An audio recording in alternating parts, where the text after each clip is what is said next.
Good morning, ladies and gentlemen, and welcome to this webinar. My name is Joel Graf, and I'm a national contact point at the Euresearch Network office.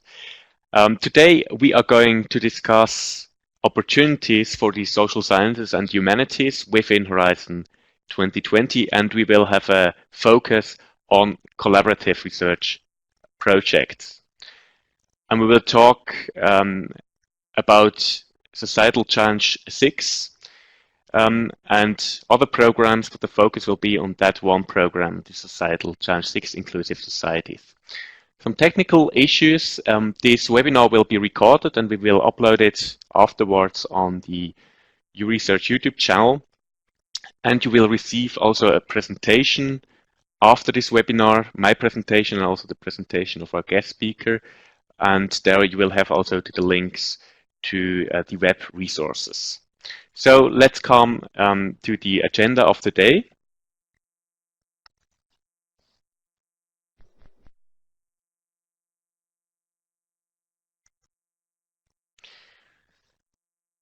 I will start with a short introduction into our organization, Euresearch, and give you some basic information in the first part. Then I will talk about specific funding opportunities and also about partnering issues. And we will then have the opportunity to hear more about a successful Horizon 2020 project. It will be Dr. Bianca Vieni-Baptisti from the ETH Zurich who will tell us about her experiences. And in the end, we will have time for questions and answers.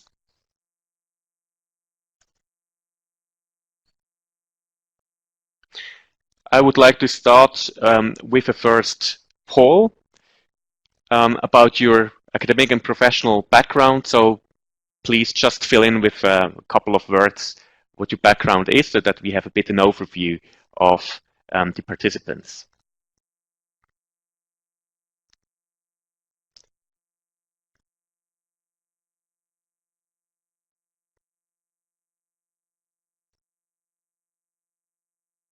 Okay, I see there are some participants with an education background, teacher education, then the humanities, social sciences, geography,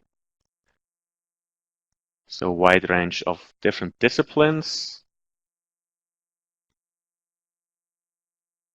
What is, I think it's great to have these different disciplines, and there is actually for every disciplines there are opportunities. Okay, so thank you for your answers, and we will then go to the presentation again.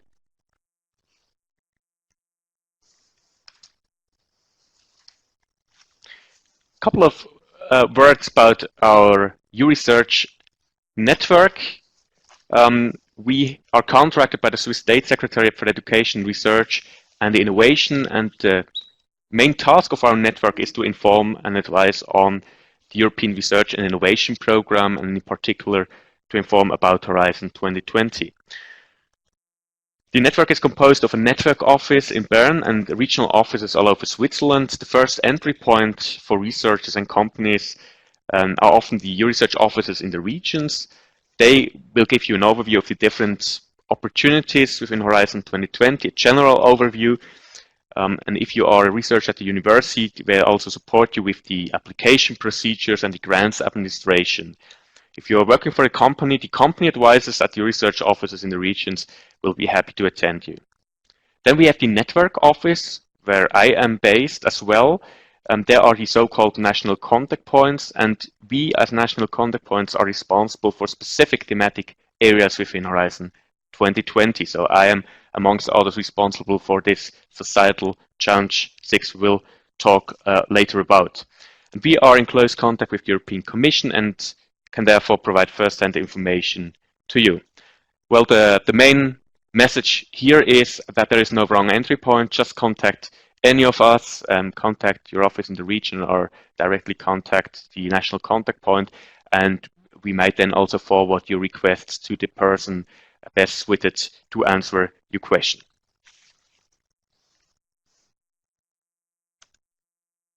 Here are our services. we are organizing events. So this is one of the events, this webinar. We inform about opportunities. We advise. We do also, for example, proposal reviews. So if you have a proposal, we will be happy to have a look at it. And we connect. This is particularly important for these collaborative research and innovation projects.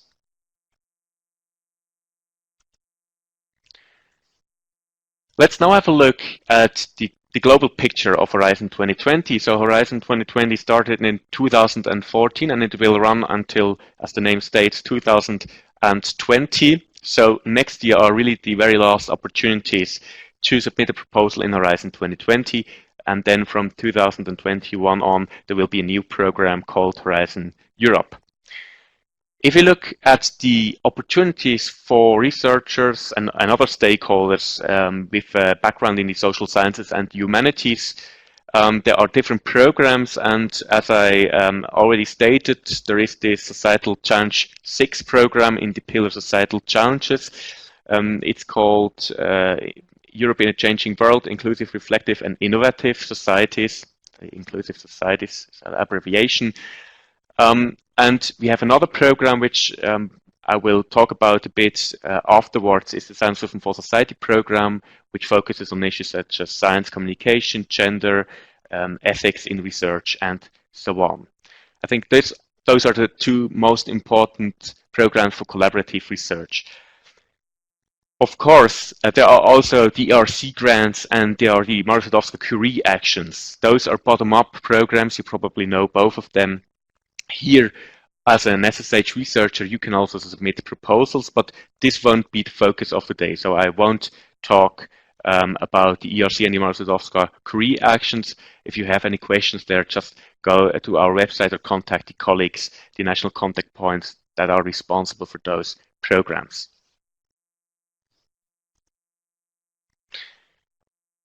So, Horizon 2020 collaborative projects have some basic concepts you should be aware of. First of all, there is a top-down approach. This means that you cannot just come up with a brilliant idea in your field and ask for money, but you really have to look for the right thematic area, for the right call, or as we call it in Horizon 2020, so-called topic. And there is a topic text for a specific thematic area, and you have to design your proposal according to this topic text. So it's really, in this case, a top-down approach, and we will talk about that later on. And then, of course, it's collaborative research. So you have to work with other partners, and not only with partners in your country, in Switzerland, but also with other partners in Europe. It's also possible to have partners involved beyond Europe. And those consortia are then often bigger than just 2 or 3 partners. They have often like around 8 or more partners. So just to give you an impression what collaborative projects are about. Let's now come to the Societal Challenge 6 I mentioned already several times, and I would now like to go a bit deeper into the concrete funding opportunities you find there. Here is this Societal Challenge 6 on inclusive societies, and it's important for you to know that the deadline for this program is on 12 March 2020. That's the final date when you can submit your proposal.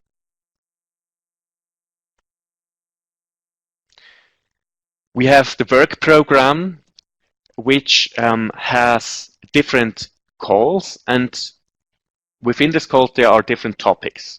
And the topic is the one entity where you have really to design your project accordingly. So we have 3 calls, broad thematic areas for 2018 to 2020 within the Societal Challenge 6. There is 1 call on migration. There is 1 call on transformations in the context of the 4th industrial revolution, so socio-economic and cultural transformations in the context of this new technologies that are evolving, like artificial intelligence or also digitization and so on. And then we have one call on governance for the future.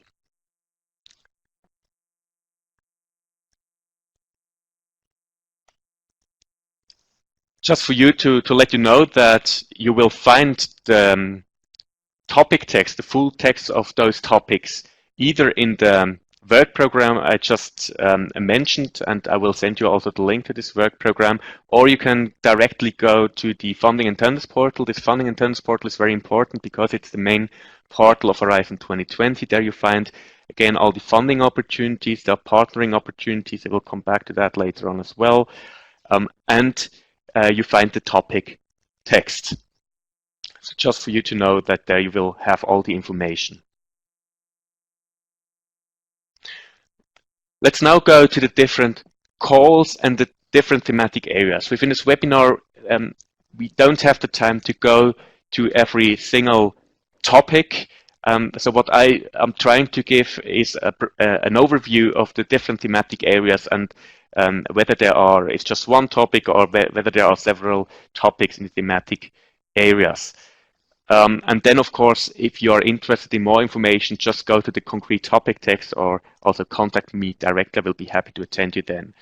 So within the migration call, there are currently 4 topics open for 2020, and 3 of these topics are dealing in one way or another with integration issues. So one is a bit about the general integration issues of also the post-2015 migrants in local communities. There is one topic on integration of migrant children, and there is another topic which is dealing with practices for the integration of newly arrived migrants into societies. And then we have a very interesting topic, I think, also on the narratives of migration. So the narratives of migration is certainly also of particular interest for researchers with a humanities background.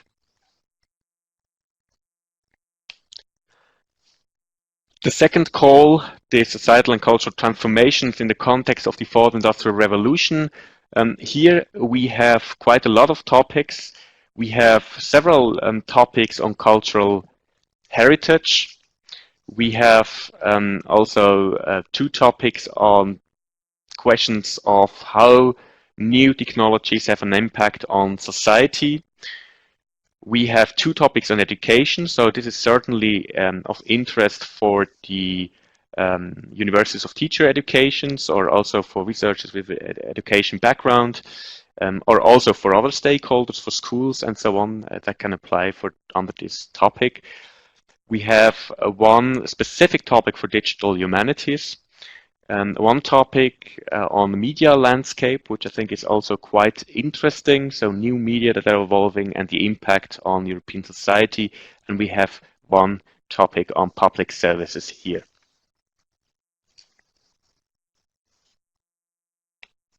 Then let's go to the last call. This is a call on governance. Here you see, again, public services are very important. It's, for example, about using cloud infrastructure for public administrations. Then we have 2 topics on security, one on radicalization, and one topic which is dealing a bit more about the security union within the European Union. And we have 2 topics which are dealing with general issues of the European R&I policies. And a very interesting topic is on democracy. So this is a topic which explicitly asks for research on deliberative and participatory democracies through experimentation. And of course, I think here in Switzerland, we have a lot of know-how in this area.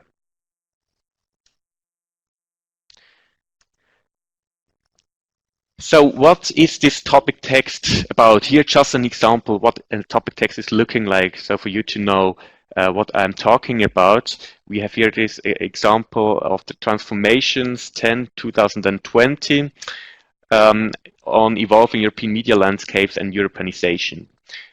I won't go into details of this thematic, but just to show you that you have, of course, a title of the topic text. Then you have a specific challenge, where the challenge that the European Commission has identified is written down. But very important is for you the scope of the topic text, where it is written how you should carry out your research and what should be within your proposal and within within your project. Very typical is also this expected impact section. So it's not only about doing basic research, it's really also about having an impact through your project. And this expected impact is also very important for the evaluation of your proposal. Finally, we have the type of action. There are different types of action. I won't go into detail here, but research and innovation action is rather about creating new knowledge. Then there is an innovation action, which is dealing with sometimes already existing technical solutions that should be further developed or even brought to the market. And then we have coordination support actions, which are more about coordinating and supporting initiatives. So just for you to know also that the different topics have different approaches how to carry out your research and innovation, and at what level you should carry out that research and innovation.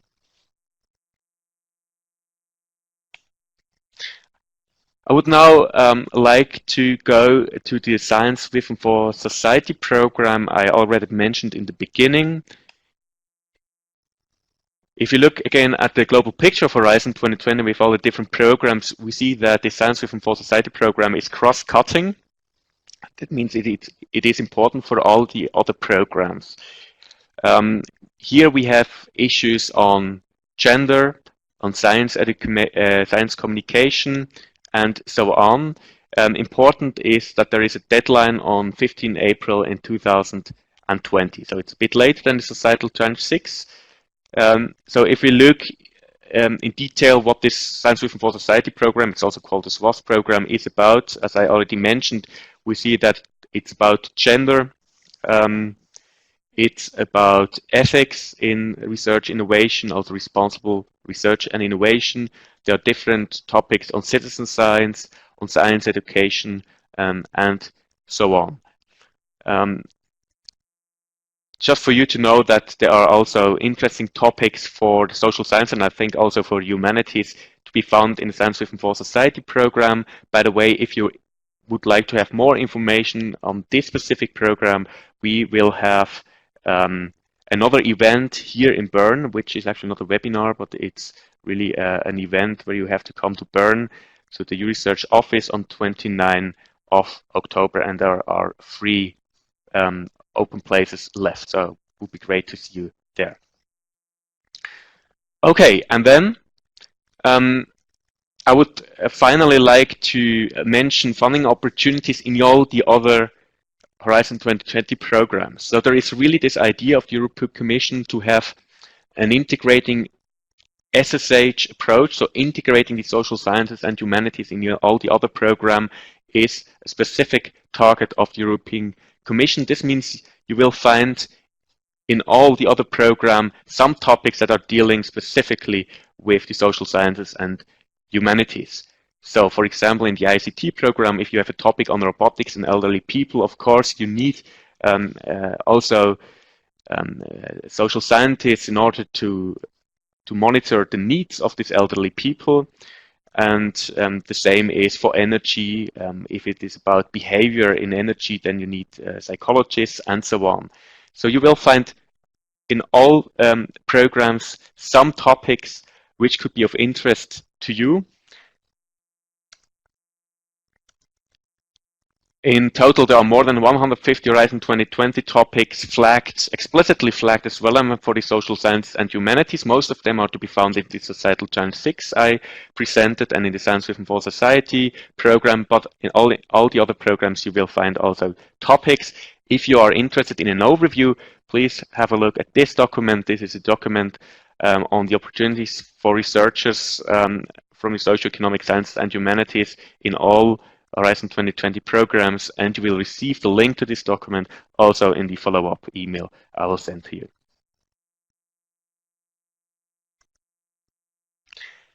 Now I would like to talk about another very important issue in this collaborative project. It's about how to find partners, how to find a consortium. I think this is really a challenge. So one challenge is to find the right topic, and then the other challenge is, if you have found the right topic, how do you find partners?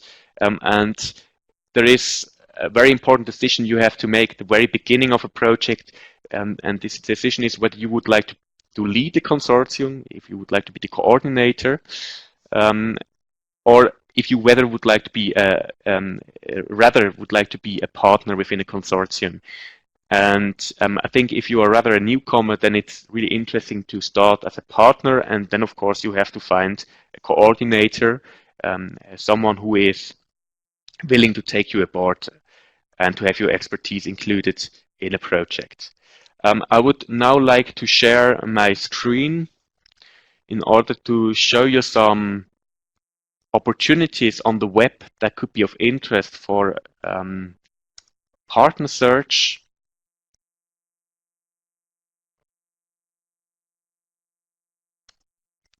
Okay, I will share it now. Great, I think you are seeing it now. So one concrete possibility to find partner are the brokerage events. Those are networking events where you will find a lot of other researchers which are specifically interested in one of the Horizon 2020 programs. And this event you are seeing here is an event targeting the topics of the societal change 6, so the migration call, the societal transformation call, and the governance call. And here you have the opportunity to participate, of course, directly in this event in Bratislava. It's for free. And then you will have the possibility to get information directly by the European Commission about the topic, content. You will also have the opportunity to have face-to-face meeting with other researchers specifically interested in the same topic as you. But you can also have a look just at the website, where you will see all the participants that are attending the event. There is a marketplace where you can look also for specific project cooperation. You see here all the topics. So you can click, for example, on this topic, so Migration 04, and then you will see all the people that are interested in this specific topic, and you can contact them, of course, as well via email. So I think this is really a great opportunity to find partners. Another opportunity is this funding and tender opportunities portal I already mentioned. So just for you to show that you can go to the Horizon 2020 framework program, you can then look at, for example, at migration topics. Just put a keyword, for example, migration. Then you will find here 47 results, but a lot of them are already closed. If you put only the forthcoming and open ones, you will have 6 results. You can go here on this example Migration 04. You have the topic text. This is what I mentioned, the topic description. But what is more interesting now for the partner search is that you also have a specific partner search with, at the moment, 23 organizations that are looking for collaborating partners under this Migration 04 topic. And then you can have a look here. And you can also upload your own profile under this topic if you're interested in that. And it can be a bit complicated, so come back to me or come back to the colleagues in the regional offices if you are planning to publish here your profile. This is so this is another opportunity, funding and tenders portal. And then I would like to show you also this Cordis database. This is a very important database, and it's very useful because here you find all the previously funded projects on the Horizon 2020 and also on the former framework program, so FP7, FP6, and so on. I will just give you an example. Here you can search for projects and results. So let's put, for example, democracy.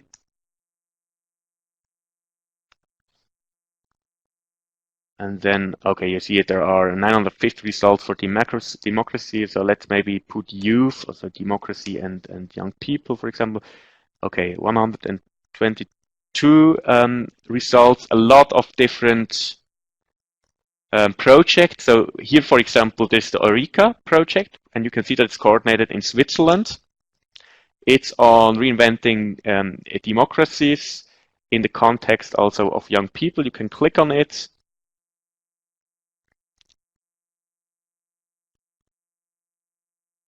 We have to wait for a moment.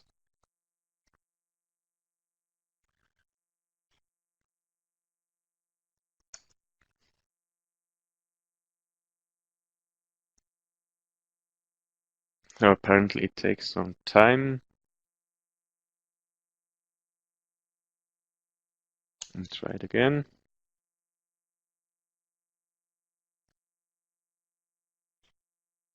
Okay, now here we are. So here you will have an abstract of the project, the objective of the project. You have then also information about the consortium. And you can see in this case, the coordinator is coming from the University of Geneva. It's actually Marco Ciuni, political scientist from the University of Geneva, who is leading this consortium. And very interesting also, you can see all the other partners. And you can see the contribution, the money they are getting. And it's also, again, possible to contact them. It's possible to here contact the organization and ask them, for example, whether they are interested in a follow-up project if there is a new topic on this issue. So this, again, is also an interesting opportunity for the partner search. With this, I would like to go back to the presentation.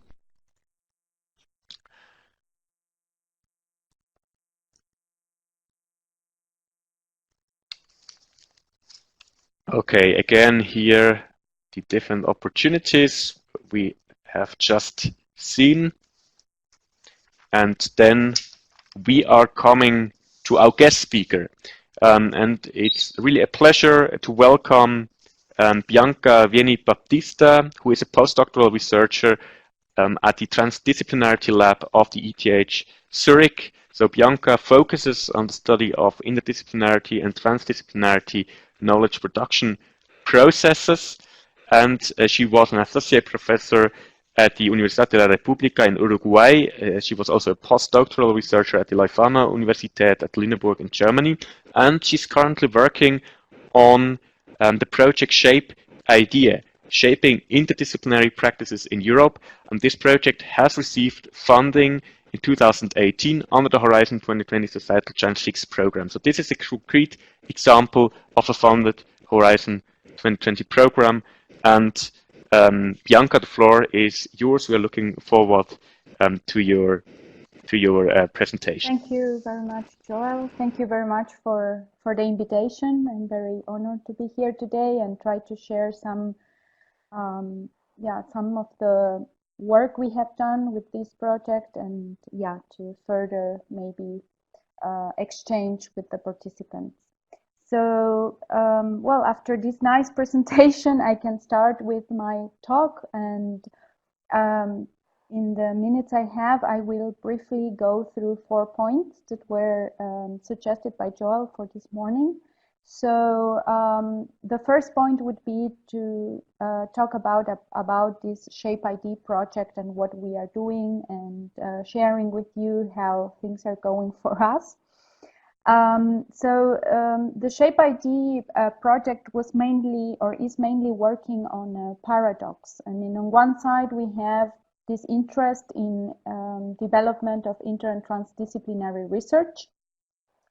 And as the quote I put here from Moedas, saying that the most interesting innovations are happening at the intersection of disciplines, and how these intersections and configurations among different disciplines can help us to better address societal and current challenges.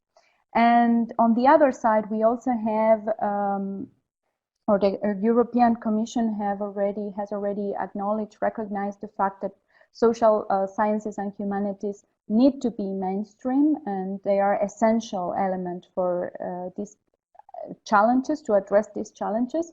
So this is why I said we are facing a paradox, and ShapeID is trying to cope, or trying to go through the paradox, in terms that on one side we have inter and transdisciplinary promoted at the policy level, ITR in this case, But on the other side, ITR, inter-transdisciplinary research, is being poorly encouraged, and many researchers and funders also trying to cope with interdisciplinary research, encounter a lot of obstacles and difficulties to do this.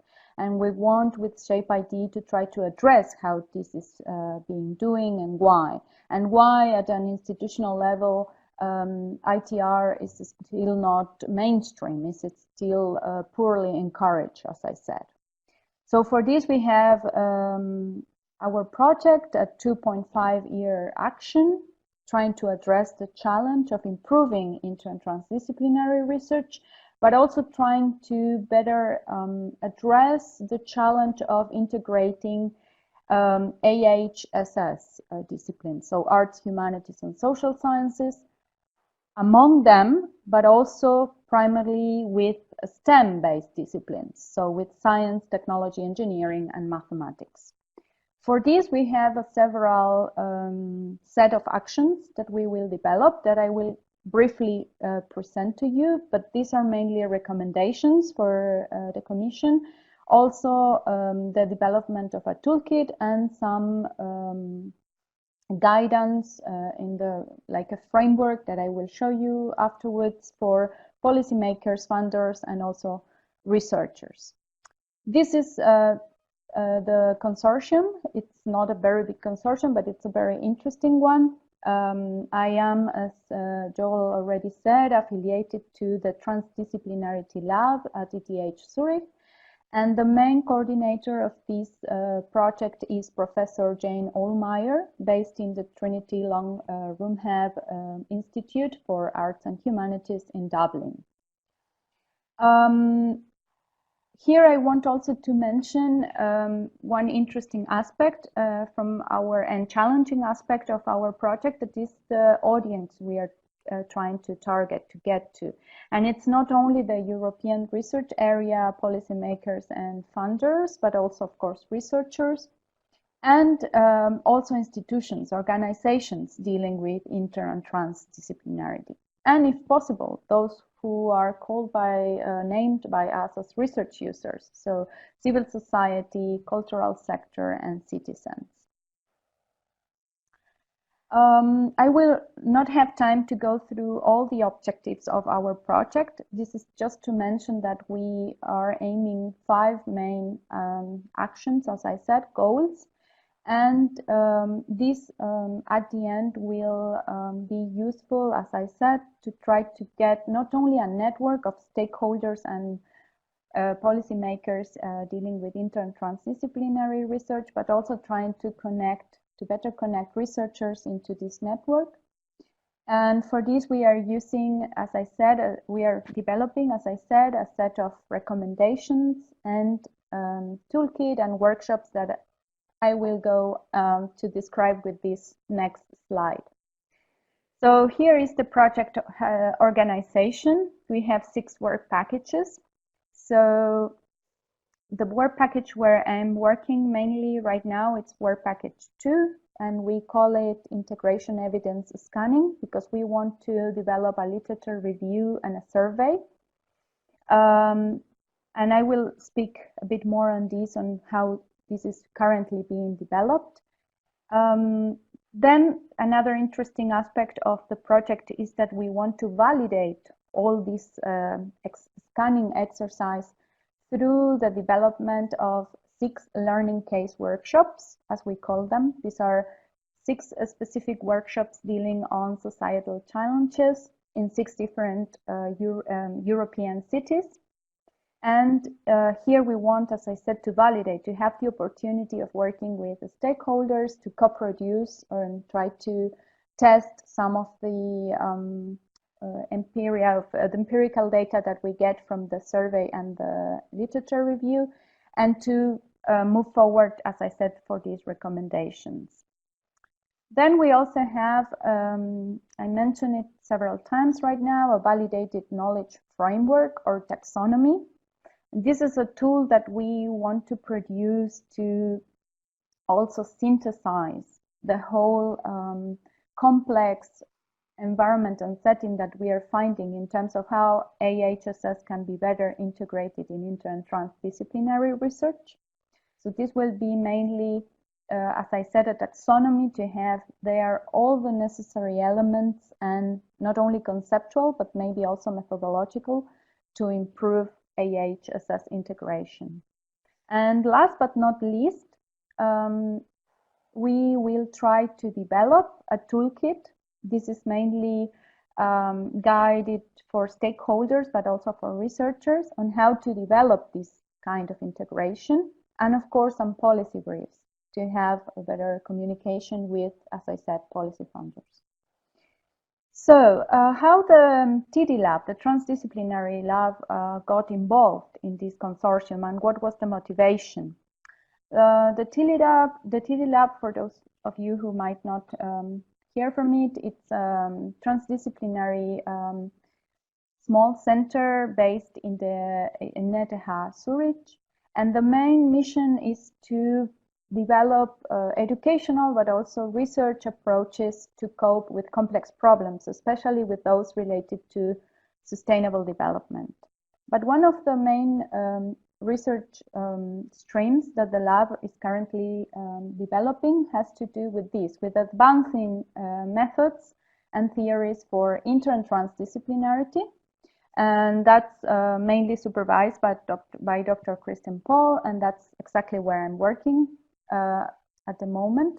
So the idea is, as Joel said in the presentation, is to provide conceptual input, tools, and critical reflection on how inter and transdisciplinary research and collaboration can be done. What is the best way to overcome those difficulties I mentioned at the beginning of my talk. So because of this line that Christian is developing, he was invited to be part of this consortium. And in the following minutes, I will show you part of the process of how the consortium was developed. What we have implemented so far, because I have spoken or described 6 working packages. So the project began in February, so we are running for 7 months right now. And as you can see in this slide, I wanted to mainly show you how the different working packages are trying to be related and interrelated in terms of informing one another, because this is the main focus of the work we are developing. And some of these working packages are not yet started, but they are trying to nevertheless incorporate some of the issues and demands that we are collecting from different activities we are currently developing. So in work package 2, this is what as I said, what I'm mainly responsible for. We are dealing right now with a literature review with using quantitative and qualitative methods. I will not go through into detail into this, but we are almost finishing our first report. So then I can provide you with all the details on how we can still be connected if you're interested to see the first preliminary results of this phase. And we are also developing a survey, mainly to using what Joel mentioned before, using research projects that are in the Cordis database. We are selecting like almost 200 of them to apply a survey and to again test what the literature says about inter and transdisciplinary research and AHSS integration, sorry. So the survey will be done, it's already finalized, the questionnaire, so maybe some of you will also get one of our invitations to complete the survey. This is one thing we are currently doing. Then we are already organizing the 6 workshops, as I told you. These are running from December till May 2020. And all the workshops will address a different topic related to societal challenges. And also, they will also be connected in terms of course, giving the possibility to discuss and co-produce the recommendations I previously mentioned.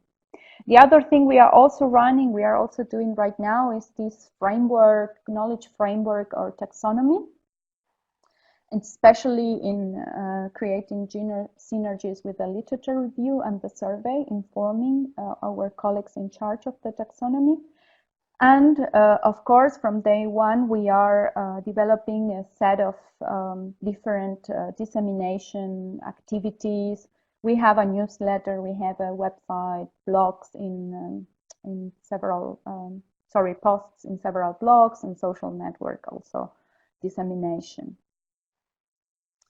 Okay, and finally, I was asked also to try to give you some lessons learned and tips for the application. So for this, it was very interesting because I had the opportunity to discuss also with my partners what should be interesting lessons. So some of them might be quite simple as tips, but I think that they are important in terms of of how ShapeID was successful to get funding. So first, something that Joel already mentioned, for ShapeID consortium was very important to find the topic together, to really work on the topic from a very horizontal way, because first it was develop a workshop in Dublin to discuss some of the further issues that then ShapeID is addressing right now. Also, and here I'm quoting one of my partners, she said, we would never have been able to tick all the boxes alone. So these are very complex sometimes calls, and they imply multifaceted topics. So for her and for us, it was very also important as a lesson to have not only prior relationships with other partners, but also try to build trust during the process of writing the proposal. And well, this is more related with what I said before. Some of the partners had the opportunity to apply to seed money or to national funding. So that was also important in terms of building the consortium and the idea that was then funded by Horizon 2020. It is true and important for us that 4 partners were previously involved in a cost action, in Intrepid cost action. So this was also something that was useful for us. In the proposal writing phase, well, this is very simple, but it's my partners all agree that we need to look at the call in due time to really give time to prepare for the final proposal writing phase. And then one thing is that each partner in our consortium was responsible for writing for a work package. So the writing process was first done by a responsible partner, and then they blend or merge all the ideas under Dublin's, under the coordination supervision, and the changes were discussed, of course, via Skype. Well, this is discussion and shared work package. It means that the work package that are cross-cutting the whole proposal, the whole project, were also collectively discussed. So what are the tips? Another important thing as a tip is that when some of the partners applied for national funding before ShapeID was consolidated, they have a research assistant to support the writing process, and that was really also helpful. In the case of our program, it was very necessary to have a good knowledge of the policy background. Again, this is very simple, but very important to invest time on this, on really having an idea of what the Commission is doing and on what is happening in Europe. And again, another tip, as I mentioned before, is getting comments from all partners on all sections. So this is my last slide. So collaborative writing, it's also very important, not only collaborative research, but having time to really discuss on what the project will be about. Responsibility of each of the partners on the writing process was also very important. And now we can really say that this is fundamental for us, because we all have, as partners, a real knowledge and a real understanding of the main goal of ShapeID. So this is also very profitable afterwards in the research process. And perseverance, because ShapeID was funded in its third attempt. So that's also something that I think is important. So another quote from my colleagues: "The topic is intimidating, so please make it collaborative." So hope this was useful. Thank you very much for your attention, and looking forward to questions or further contact if you need or have other questions. Thank you. Okay, thank you very much, Bianca, for this very valuable insight. I think it is really important also to the other participants of the webinar to see what a concrete project looks like, and also the process of applying to such a project, of building a consortium was very well described by you. And you also mentioned cost. I didn't mention cost before, so just also for the other participants to know, the cost is a funding instrument within Horizon 2020, which actually not funds research, but networking activities. And it's really interesting to go to the COST website and to have a look at the different projects that are running right now. And it's also quite easy, actually, to take part in such running COST projects. And there are projects on different thematic areas, also in the social sciences and humanities, and often from within these networking activities, these conferences and so on, Horizon 2020 proposals are built. So this is was a very good idea to mention this cost action. And also the national funding, of course. There are also within the Swiss National Science Foundation, there are instruments to fund, for example, network meetings, which then could lead to a Horizon 2020 project. And Bianca, you mentioned also that sometimes you have to try it more than one time. I think this is certainly true for Horizon 2020. It's quite a complex funding scheme, and sometimes you just have to try it 1, 2, 3 times, but you will, of course, also learn a lot in the process. We have now time for questions and answers, also to Bianca. She is still here with us, so please just use the chat for any question you might have, and then we will try to answer the question as good as we can.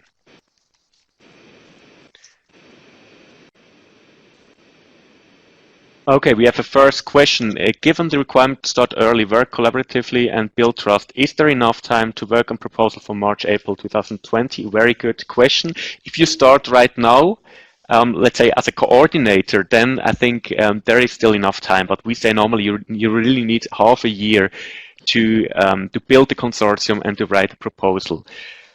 But again, here it is about the role you have within the consortium. If you are the coordinator, of course, you're in charge really to bring the consortium together, and you have the responsibility for the proposal writing and so on. If you are a partner, maybe you have a specific expertise for a specific work package or a specific task, and then it's really much easier. Then you really have only to write a small part of the proposal, and then it's really up to the coordinator to tell you what you have to do. So then it's not about 6 months, but then sometimes you can do your work within a week. So it really depends also on your role within the consortium. Are there more questions?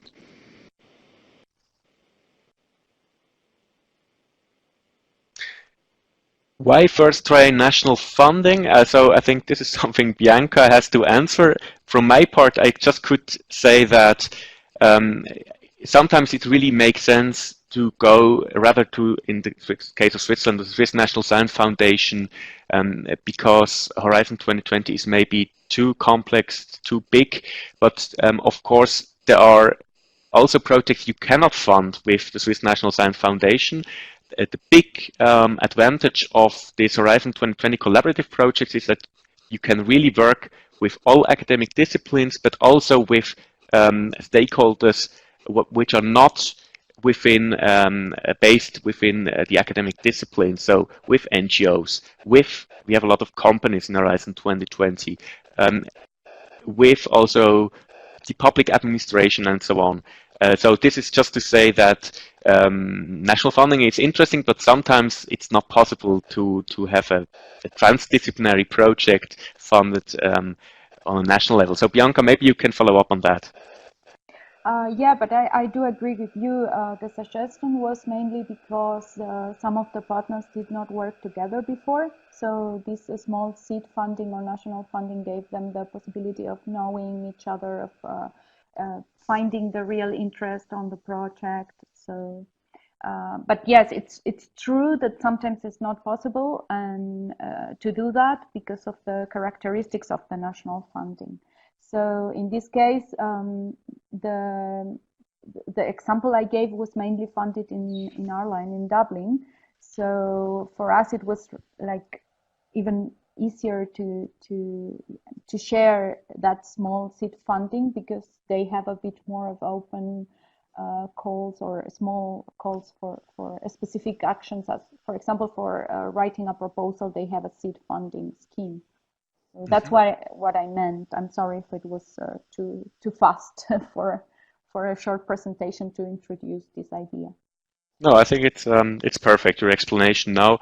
And we have another question on whether there are any funding possibilities in Switzerland for the preparation of proposal. I think this is again a very good question because, um, for example, at University of Applied Sciences, sometimes it's really hard to have the funding actually of the proposal writing phase, and you are investing a lot of time in the proposal writing. You don't know whether you will succeed or not. Here, what I can say is that there are at the different institution, different funding possibilities. So often at the universities, there is some central money given for proposal writing. For example, big programs as Horizon 2020, and there it depends really on the university, on the institution. I would suggest then to contact your grants office or the Euresearch regional office, and they will certainly know exactly what funding possibilities are. The Swiss National Science Foundation is not directly funding proposals for Horizon 2020, but there is a funding instrument which is giving money for networking activities. So bringing a team together in Switzerland, for example, and discuss certain thematics, and this funding instrument can also be used then for Horizon 2020 proposal. And also, just for you to know that the State Secretariat for Education, Research and Innovation, the SERI, provides money to Swiss coordinators or Swiss applicants that are coordinating Horizon 2020 projects. And if they are evaluated above a certain threshold, they are getting 8,000 Swiss francs.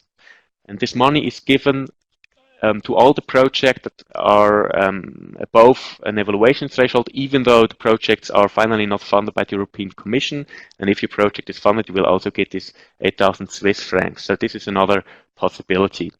And again, if you are a newcomer, probably it's easier to start as a partner, and then I think also the workload regarding the proposal writing is not so big. Are there any other questions?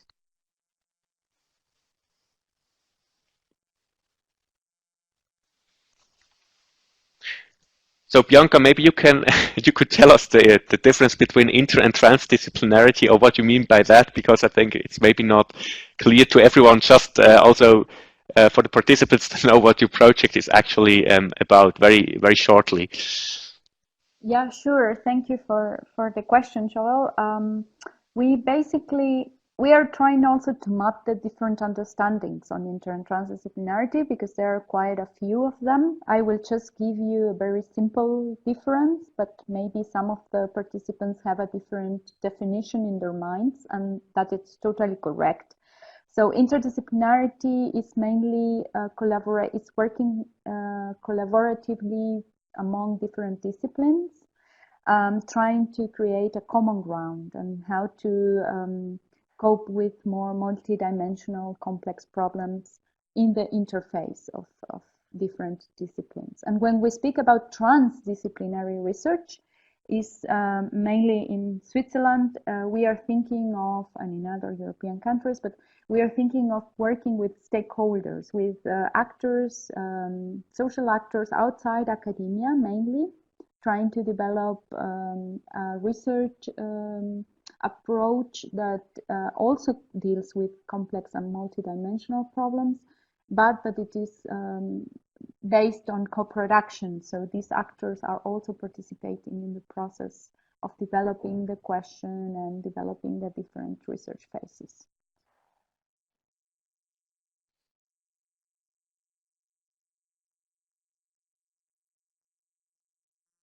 Per se a lot about inter and transdisciplinarity, so I think it's really also interesting to work with this approach is more a bit on a theoretical and methodological level, and I'm sure that you are also open for questions for the participants if they are interested on these different theories and methodologies in inter and transdisciplinarity. So I'm sure that you are available for questions for this concept. If there are not, and with this, we have come to the end of this webinar, actually. So thank you very much again for your interest. Thank you for your active participation. And thanks, of course, also to Bianca for this valuable insight about the running Horizon 2020 project. I hope that we were able to provide you with some basic information about opportunities within Horizon 2020. We focus on social sciences and humanities, and again we focus today on the collaborative research. If you have any further questions, if we are really also there for you from Euresearch, please contact me, contact also the other colleagues at the Euresearch Network office or at the regional offices, and we will be very happy then to attend you. As I mentioned at the beginning, you will also receive the presentations, my presentation, and also the presentation of Bianca. There you will have also the links to the different documents, to the different web resources. And again, please contact me directly for any other issue. And with this, I am wishing you a great day, and I'm looking forward to future collaboration. Thank you very much.